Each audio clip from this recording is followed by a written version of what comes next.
We're in the midst right now, as we speak, of the largest wealth transfer in the history of the world.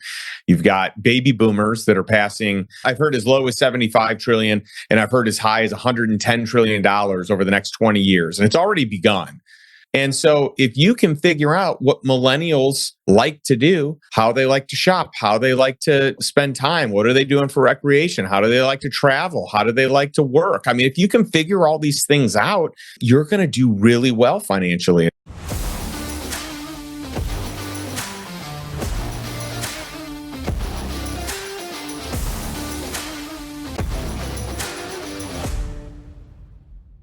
Hey, Justin. Welcome to Capability Amplifier. It's so good to catch up. We were just getting caught up before we started rolling here. And you are the lifestyle investor. We've known each other now for years.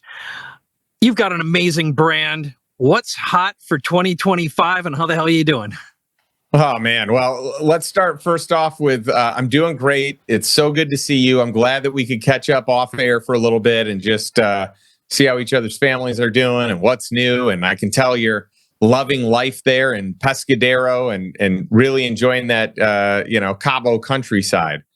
It's so nice. Yep. I'm watching the sunset, oceans off to my right. And it is exquisite. This is a great time to be down here. I love it. I love it. Well, you deserve it. You've been working hard. You've been doing some cool stuff in life. And, I'm still so thankful for our years of friendship and some of the cool collaborations that we've been able to do because you're brilliant at extracting ideas from people's minds and helping make it a reality. And so working together was a lot of fun. Yeah. Thanks, man. So tell me, I just want to jump right into lifestyle investing, passive income. Sure. I want it. Everyone needs it. I want to begin. I want to ask the bombshell question, which what were the biggest mistakes you made in this past year? And do you have any investing regrets? What fell apart? Yeah, it's interesting. I try not to live in a world of regrets. I think even when things don't work out as planned or if they take a weird turn, there's just so much education and so much opportunity to learn in that. So I have, many failures and blunders and like any other investor, I'm not going to get it right all the time. Luckily, 2024 was actually a really good year. So I don't have any blunders from 2024. Now, I've got plenty of blunders from prior to that, and we can talk about all that. But, in the moment, it is really painful when things go wrong and you make a bad investment, you lose money. It's the worst feeling in the world. But once you can get beyond that, my best lessons truly have been from like the times where I've lost money because it left such a burn that you're forced to learn lessons. You can't not learn lessons. When things are going great, you just think you're really good. You think you're better than you really are. And often people don't take into account like the economy's helping you. You've got, low interest rates. You got whatever it is. And so most people think they're better than they really are. It's when you get burned, that's when you really learn some stuff. And there's some real, introspection. All right. Any specifics? Yeah, I did a deal. So this is going back a few years now, but I did a deal that was supposed to be a senior secured position that was collateralized. So if things didn't go well, I should have been in first position and there should be assets for me to be able to take. Well, this wasn't properly papered or documented. It wasn't properly memorialized. And so it left me in a situation where I wasn't able to recoup what I thought I was able to recoup. And there was another situation, and by the way, we'll see how this plays out, where we got a personal guarantee, but that person filed for bankruptcy or we suspect that they're going to file for bankruptcy. And so it'll be interesting to see how that personal guarantee actually plays out if they have no assets, right? So those are a couple of situations. I mean, back when I wrote the book, when you and I were going through that, we talked about a big Ponzi scheme I invested in, and that's still one of my largest losses, but greatest learning lessons. So because of that situation, I have not had any losses to that magnitude. which is great. And the last few years really, even though the last few years hasn't been great for a lot of people and it hasn't been great for interest rates, it's actually really been a good season for us and for the lifestyle investor community, because we've just been like so much safer, so much more cautious, so much more conservative in our investments, and so much stricter on our underwriting that we have really done a handful of pretty incredible deals when most people are kind of not doing deals, or or they're just not getting the returns they want to get. Okay. So let's move on into the positive moving future. That's what Dan likes to say. I'm super curious. So here we are, as of now, when we're recording this, it's the end of the year, and you're all about buying your time back, passive income. And for anyone who's not familiar with your platform, it's all about taking risk off the table, buying your time back, and creating passive income. And I'm curious what you're looking forward to in the hopper for 25 that you can talk about. So if you've got some big tips, under the radar trends, emerging markets, everyone should be paying attention to. Yeah, I'd love to share just a handful of things I'm thinking about. My third commandment, which is part of my investment criteria. So one of my lifestyle investing commandments is to find invisible deals. And the way that you do that is you pay attention to you pay attention to where money is being spent. You pay attention to where money is being transferred. And so we're in the midst right now, as we speak, of the largest wealth transfer in the history of the world. You've got baby boomers that are passing, some experts estimate $80 trillion. I've heard as low as $75 trillion, and I've heard as high as $110 trillion over the next 20 years. And it's already begun. And so, you think about what that looks like here over the next timeline. This is the literally the single greatest wealth transfer ever in the history of the world. And so if you can figure out what millennials like to do, how they like to shop, how they like to, spend time, what are they doing for recreation? How do they like to travel? How do they like to work? I mean, if you can figure all these things out, you're going to do really well financially. And so I like to look at some of that. I like to look at some of the other trends. I like to really kind of pay attention to what's going on. So, if you want, I can kind of give like an overview of a handful of things. I mean, I can either go deep into a handful of things, or I can kind of go wide and give you a whole bunch of trends and niches I'm looking at.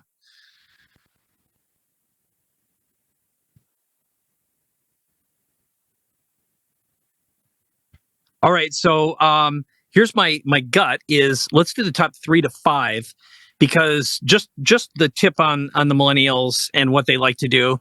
I mean, that's one of those, it shouldn't be obvious to everyone, and I know it isn't. But I'd love to, let's nosedive into a few of the top ones that are on your radar, that, like, if you had 50, 250, $500,000, $1 million to put somewhere, where would you put it right now that you are very confident it's going to do something very positive? Okay. Well, here's where I'll start. All right. I've got a few genres that I'd love to tackle, and I'm going to save my favorite one for last. Okay. And it's something that you probably want to ask me about anyway. I would imagine, based on what I know about you. But let's talk about trade with Mexico, and let's talk about really this whole idea of the U.S. doing a lot more of the manufacturing. We're, onshoring, reshoring, whatever you want to call it, where we're bringing, bringing this back to the U.S. versus outsourcing everything. And so I really believe that we're going to see a boom in border towns and in port cities. And so there's really only a handful of ports across the U.S. that are the big ports. You've got a couple that are on the West Coast. You got a couple on the East Coast. You've got Houston, and that's really, I mean, it's the biggest in the Gulf, but it's not what most. I mean, it doesn't even compete with the other ports, right? Yep. And it could be a big player in the future. But I think these towns, in the Rio Grande Valley, I think you're going to see a boom in real estate. You're going to see a boom in industrial. You're going to see a boom in, it's kind of like a sub niche of industrial. which would be industrial outdoor storage, IOS. Yep. And so, it's kind of like self-storage, but on the industrial side. I think that we're going to see, we're already seeing it, but I think we're going to continue to see a boom there, right along these border towns, right in these port cities. And I think that that's going to be a big play for various types of real estate. So multifamily, I would put up there as well. And so that's one area that I'm looking at, that I'm very bullish about. I mean, we could go down the niche of like, industrial outdoor storage, and how I think that because this is a niche market and it's a small market and it's very, it's not very institutionalized yet. So it's not very, it's still mom and pop or baby boomer owned primarily. So it gives you the opportunity to get in good pricing, and there's not a lot of them out there. Wow. And so that is a niche I've been investing in a lot recently. So, that's one area. We have several different things that we could go down, so maybe like 3 different areas, but I kind of combine them as one. Okay. Another one is going to be private credit. And so anytime you see the big financial institutions doing major moves, it's got to open your eyes. When you see BlackRock, that's never been in the private equity, that's never been in the private credit space ever before. All of a sudden make, what was it, a $12 billion acquisition of a private credit fund with like $150 billion in assets under management. They went from being a non-player, like not even on the team, they're not even rostered, right? Yep. To being one of the biggest players in the space overnight. So I am still very bullish there. I think that there's going to be a lot of people that have inferior products, that have high margin, that are high leverage. I mean, there's probably a lot out there that's not going to be great, but there's tons of great private credit opportunities, which if you don't have a banking sector that is willing to lend money the way they could and should and the way that they used to, then the private side comes in and they create solutions. Yeah. Right. So huge fan of that. That's been a big part of our portfolio. I still think buying small and medium-sized businesses with this whole baby boomer retirement kind of theme and craze, like we're going to see more of that. So I talked about it a little bit, but how does it show up? It shows up in the real estate being sold. It shows up in these businesses being sold. And a lot of these businesses, the kids don't want it.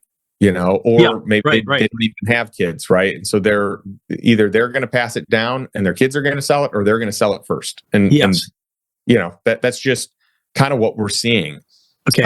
I think another huge one is minority equity positions, and pro sports teams. We're seeing a lot of the legislation rules for being able to invest in the NFL and be able to have minority equity ownership, and a lot of the private equity firms getting into that space. So that's the space I've been investing in heavily here through a couple of groups that do it. And I've had some great returns already in this space. And so I'm a huge fan, and I think it's just going to get bigger. You're going to see it in college sports. So a lot of the schools that are private, they're going to be selling the majority of their stake. I mean, there are people already talking about buying. I mean, there's a handful of groups that are literally talking about buying 51% or more of many of these universities, right? So you're not going to see that most likely on the state side, like a public school, but for sure on the private side. So that's going to continue to be great, and a great long-term store of value.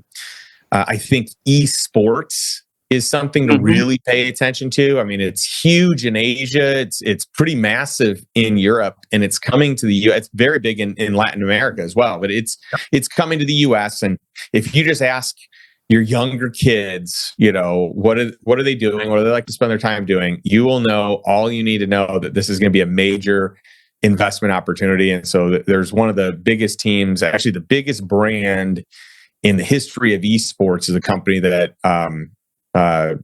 because this deal is currently in the works, I'm not going to say it by name, but I'm really excited because I'm part of that investment, and I'm very bullish on this space. So, those are a few things. Actually, I got a few others that I'll share with you. Yeah.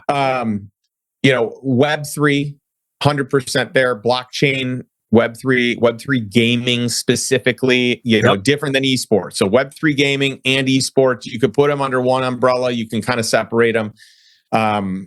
We've got a guy in our lifestyle investor mastermind that literally is building out one of the coolest versions of Web3 gaming. He was able to poach the person in this position that ran the most profitable division for Microsoft to head it up for his company, and it's taking off. And so they've officially gone live and kind of announced it on social media channels. So that one I think is going to be cool.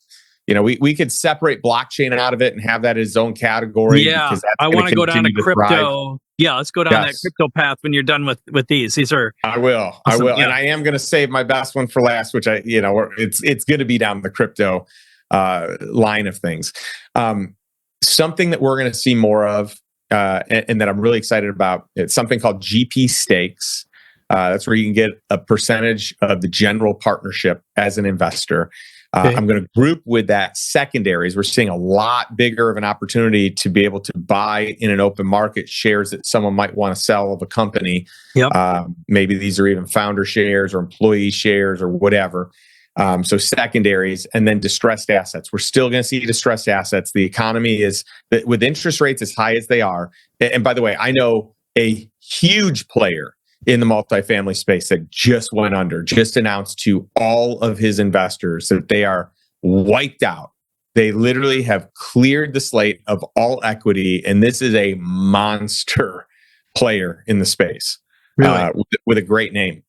So more of that is going to come along. There are some really interesting plays right now in defense tech, in fintech, in biotech, in health tech, and even something that I'm seeing a lot of that I'm really excited about are even there's a lot of companies that have these government contracts. And these are like long 10, 15, 20-year contracts where you're locking in some massive value. There's a few sectors where the government has these contracts and they're not even showing up on the cap table because the dollars are coming in as grants, not as investments. And so these companies are being well capitalized, but it doesn't dilute the investors at all. You're seeing that a lot in defense tech. So that's a really cool space that we've been investing a lot in. For sure, robotics and AI.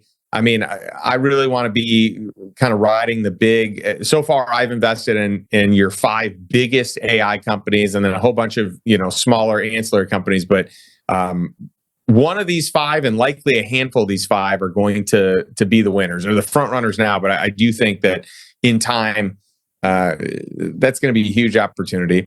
I still think SaaS is relevant, but I think what AI is going to do, AI is going to. I had someone explain this that I thought was brilliant, and it was, when you take your services and you kind of build out a SaaS model, a software as a service. Yep. And you now have this in a cloud. You've built software. You've made it smarter. You've made it recurring.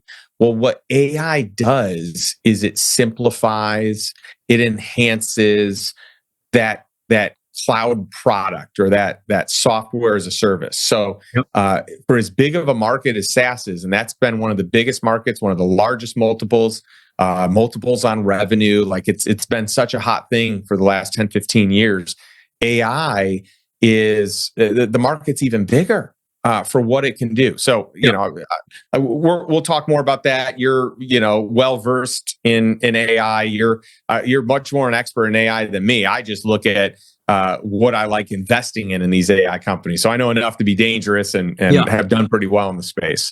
Well, I'll just speak for myself. I know I pay attention to the wrong things. So, because I look at it from a functionality point of view, not and a business application. I'm not thinking like an investor, which is frankly a mistake. I get so deep into the tech that I'd be better off as an advisor to an investor, because it's like, what are you using right now? But those were excellent, and they're, as usual, you have this under the radar mindset that is so damn good. I really appreciate it. So why don't we turn a little bit to crypto? So as of right now, when we're recording this, Bitcoin's at its all-time high. I mean, insane. I know you've been bullish on Bitcoin for a while, and congratulations, by the way. Thank you. Yeah, but just talk about it from a both predictions perspective. What do you believe is happening for 2025? Of course, no one has a crystal ball, but there are certainly trends. The other side of it would be using crypto as a passive income strategy. And for example, a good friend of mine, I was just talking to him the other day, he uses Bitcoin. He borrows against it as an asset. It's basically tax-free. He uses that to capitalize his own business, where he knows he has confidence he's going to get an ROI. But I'd be super curious just what your 10,000 foot view is and your 1 inch away view. Yeah, well, this is what I saved for last. What I'm most excited about, what I have been talking about for a long time, and my money has been where my mouth is for years and years. Yep. And that is Bitcoin. So, we can talk about crypto. I think there's Bitcoin, and then there's everything else. And so that's kind of how I'll set it up. And it's not that I don't like other crypto. I think there's going to be a lot of money to be made. I think there's going to be some neat, protocols and blockchain and tokens. And I mean, there's a lot of garbage and junk out there. But people are going to make money there. There's going to be some moonshots and but that to me, most of crypto is like penny stocks. It's, you're throwing some money in, seeing if you can catch some upside, and, hopefully you can, but you're going to have a lot of losers for the smaller, relatively smaller amount of winners. So that to me is like speculative. That to me is not really investing. That to me is, closer to gambling or taking a shot. So to me, that's money. I always like to do risky stuff with my passive income surplus. So anytime I've got money above and beyond what it costs me to live, that's where I like to invest in risky stuff if I am. And I give myself the ability to do that with about 1% of my net worth. Okay. But where I'm very bullish is Bitcoin. I'm a huge fan. I made my biggest single investment in Bitcoin on November 4th because I trusted Polymarket to be accurate and really thought that was the case. And so I've been investing for years. What's Polymarket for people who don't know what that is? Polymarket's a betting site that you can literally bet on anything. And in the instance of the election, it was a way to legally wager on who was going to win the election. And many derivatives of the election. It could be in the House, the Congress. I mean, they've got even like, what's the first thing? What's the first thing that Trump is going to do when he's officially in office, and so you can bet on that. So I mean, basically, is a guy that built this platform in like a closet of his apartment, and it took off and became this huge thing. And I just felt like there was enough data around it that it made sense. And so I pushed a lot of chips in. So So I'm just curious, sub question to that. Do you use this as an investing indicator for, as a way to look and predict markets beyond this? Well, it's certainly a data point or sets of data points. I mean, I'm not going to make all my decisions based on it, but I felt like there was enough information across the three major betting platforms that told me enough that I could make an educated guess. Now, this is different though, because I believe no matter who's running the country, that Bitcoin's going to continue to go up. I think it's going to go up a lot faster now, based on having a pro-crypto government. Mm-hmm. But there's no doubt to me that when you have sovereign nations that are putting this in as their legal tender, like this is.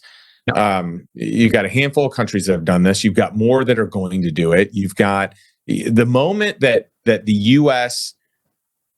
pursues and starts this Bitcoin reserve, the moment that happens, the other G7 countries are going to have to fall in line. They have to. They would need to keep up. And the moment you have that happen, that's when you're going to start having more companies like MicroStrategy, who, they're already, they've got a ton on their balance sheet, and they've got a treasury reserve in Bitcoin, and they use leverage, and there's a lot of cool things Michael Saylor's doing. But there's going to be, there's already a handful of companies that are doing this, but I predict that a lot more of these Fortune 500 companies are going to do it. This is something I even see is super relevant for my businesses, is having, money allocated at, part of the treasury or part of what we use for capital reserves in different businesses being allocated partially or maybe even the majority in Bitcoin specifically. So to me, there's a lot of ways that you can do it, a lot of ways you can own it. We now have ETFs that makes it easy. I still prefer, cold storage and owning your coins directly, because I think it's safer. You can hold them on an exchange like Coinbase or something like that. But I still like, you having custody of it. But if you're feeling like so what's going to happen is, as the path, as it gets easier to own Bitcoin, more people are going to do it. So the financial institutions are in it. There are ETFs on it. There's it's just so much easier to buy now. You can invest just in MicroStrategy if you want like a leveraged play on it. Yep. So it's easier to invest now. The more ease that exists, the more institutions that go in, the more sovereign nations that go in, the more, more of these countries that create a reserve, the more the price goes up. It just validates it. But these financial institutions are making it really easy to buy. BlackRock, the largest asset manager in the world, made it really easy with super low fees to get into Bitcoin. You can just buy an ETF, IBIT. And are you using ETFs also besides buying Bitcoin itself? So every strategy I just shared, we use, and there's a way that you can self-direct your accounts, and you can get in that way. So you can have retirement accounts like Roths and other products where everything grows tax-free. So yeah, I'm a big fan of that for myself, for my daughter, for my wife. These are all, like, if you think about what asset is going to perform the highest, like what's the best return for the next 10 years out of all asset classes, well, you can make a strong argument that it's Bitcoin, because the previous 10 years has shown that, Yeah. And how do you, I say, equalize between what Buffett and the old guys say, where it's just stupid and a pipe dream and dreaming crazy? What's your response to that? Well, I think there are people that are brilliant at what they know and what they have expertise in, what they have 10,000 hours or more in. And I'm going to listen to their advice on that, because they're brilliant in that. But if you haven't invested the time, if you haven't invested the 10,000 hours or even a fraction of those hours, then you're not an expert in that. And so I'm not going to you. I'm going to someone else that's put in that time, that knows that space. If you've got a guy like Michael Saylor, who, is, his company, MicroStrategy, owns more Bitcoin than virtually everyone, right? There's very few people, countries, companies that own as much as him. That guy has put some time into it. I'm going to trust what he says over the people that don't have area expertise there. But I'm going to pay attention to Buffett on, he likes insurance companies, and he likes to buy companies for the long haul. And, he has a playbook of when he buys and when he sells, and he's brilliant at it. So I'm just going to follow people for what they're brilliant at, and keep it at that, and recognize that no one knows everything about everything. So I need to specialize. If I want to get smart, if I want to get educated, I just need to go to the experts in each thing. But I also need to make the decision myself based on my due diligence, my homework, not based on what someone else says. I need to take into account many opinions before I make the decision myself. Right on. Well, first of all, I have to say, we don't spend enough time together. And the first time we spoke, I saw this genius in you. And I was like, what you do and what you know is so freaking valuable, Justin. I can remember saying, everyone wants what you've done and everyone wants what you know. And you're selling the ultimate dream, which is freedom, but you're doing it through such a diligent, creative mindset, but you're also so systematic. So I want to end with the mindset question, which is, what is your primary question? Or if you look back at your first principle thinking, what is it? And I think I know the answer, but I still want to ask anyway, because I'm curious if it's evolved or changed. So what's your immediate response? It's interesting. I mean, I know what I learned from Tony Robbins, way back in the day is, am I enough? Am I loved? So, it probably fits somewhere in that. I mean, I love people. I love community. I love building out, programs and helping people just live a better life. And so, part of me is like, I wonder if today it's like, am I having enough impact, or am I having impact at the level that I know that I can? Deep down, of course, I want to be loved, and I want to be around amazing human beings, and I want to pour into them, and I want them to pour into me. So, it could be that, but there's a part of me. I mean, I could have done none of the lifestyle investor stuff. Like this stuff is. It was a huge risk. Yeah, you put big a risk. lot on the line, and I mean, when we started, it was a risk to you. It's like, who the hell is this guy? I can remember the moment, and thank God, little miracles just tumbled. And I was just telling a story about you today. You spent more than a decade building deep, meaningful relationships. So when you came back and you asked for some support to build Lifestyle Investor Mastermind, you had a ton of referrals and a ton of connections who I think saw your genius as well. So I interrupted you, but I wanted to just acknowledge that part of you, but keep going.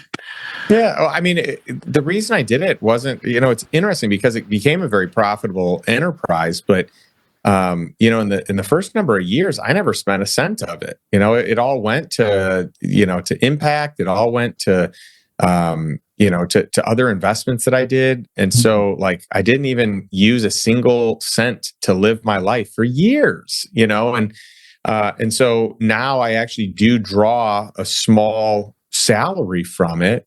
But it's actually pretty modest compared to what it produces. So I never really started it for that. But I mean, but the whole idea of having impact and being able to teach people the things I'm doing and be able to have them come and join me in the deals I'm doing and go out and do these epic trips, which, what now we do these killer trips across the globe, inside the Lifestyle Investor Mastermind, we're going to, we just did this killer Napa trip. We're going to Japan, which is going to be incredible.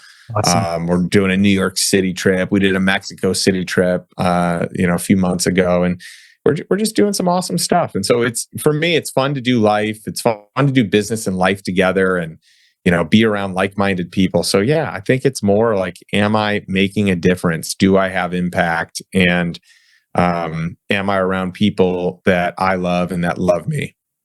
Yeah. Well, that's you have that collaborative mindset for sure.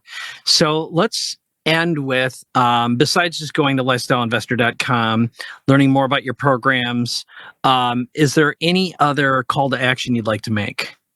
Well, something that we've done in the past. So we've got these strategy sessions that we do when people are like, hey, I want to figure out how to move from point A to point B. Like, what's next? What should I do?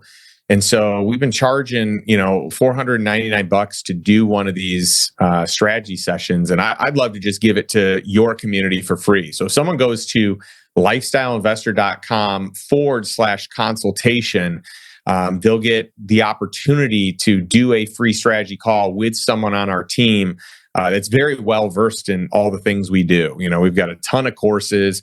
We produced this vetting deals course this year, which is epic. We've got a tax strategy masterclass that's just incredible. We've got all these new products, and for some people, it's great to get inside community and create some mentorship. But for other people, they can just learn a few things on the fly. So that's probably what I would say is lifestyleinvestor.com/consultation, and we'll give you that session for free. Awesome. That's a great gift. And I'll just put in my 2 bits, because I've known Justin now. I don't remember how many years ago we met on that trip to Fiji. We connected right away. We had the good fortune of working together, and that was one of the babies was the Lifestyle Investor brand. But I've personally introduced you to someone who we were talking about before this started, who is a remarkable human being. He's still working with you as a private client for $250,000 a year, and you don't take anyone on to do that, but you're friends too. You have always practiced what you've preached. You're well-grounded morally and ethically, and everyone I know who I've turned on to you has always thanked me for it and said you just made a huge difference, both from a value perspective, but also from a wealth creation perspective. So thank you for that. And thank you for always taking care of the people I send over to you. Yeah, thanks for the kind words. And I'm never going to treat someone that you send me with anything less than the highest level of respect, just because that's how I want to show up for anyone anyway. So, right on. But I love your intros. You hang out with an incredible crew of people, like-minded, big thinkers, huge action takers. So it's fun if I can work with people that will actually put into action the things we talk about and see it, they manifest and create these huge results. I love it. It's so fulfilling for me. So thank you. Awesome, man. Well, next step, head on over to lifestyleinvestor.com/consultation. You got it. Right on. And thank you so much for your time, Justin. I really appreciate you. Let's spend more time together. Sounds good. My pleasure. Always love hanging out, Mike. Thanks.